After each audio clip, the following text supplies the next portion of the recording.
Hi, it's Kip K back with another gadget video review. Today we're going to take a look at a teeny tiny camcorder that you can bring anywhere with you. In fact, it's so small you can hang it on your keychain.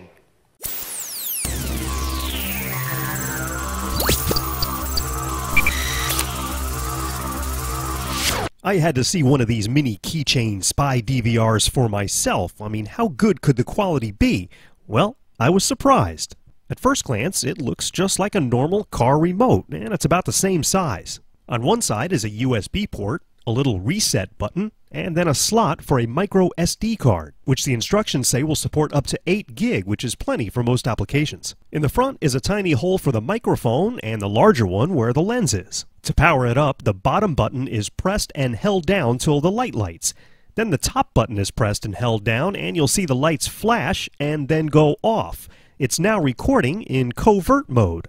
Pressing the top button one more time stops recording and saves it. And since this also takes stills, pressing the top button one more time will take a JPEG picture. And pressing and holding the bottom button again will power the unit off. Now, I did have some issues with reading the SD card while it was in the camera, so I suggest getting a micro SD card reader, and you'll have better luck at pulling the videos off. And speaking of video, this is what it looks like. Now, it's 720 by 480, standard def, 30 frames per second. The audio is pretty good, too. It takes a little getting used to and where to actually point this to get what you want in the frame, but it's supposed to be covert, so you'll get close to what you're trying to shoot.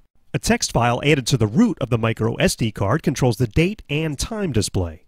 The keychain DVR has a lithium polymer battery that's charged by USB and lasts about an hour. It records to an AVI file, and the footage ends up being about a megabyte per second. The other two buttons on the keychain DVR are just dummy buttons.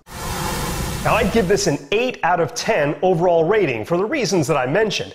But for the price, it's a pretty amazing little DVR. Now, if you'd like to pick yourself up one,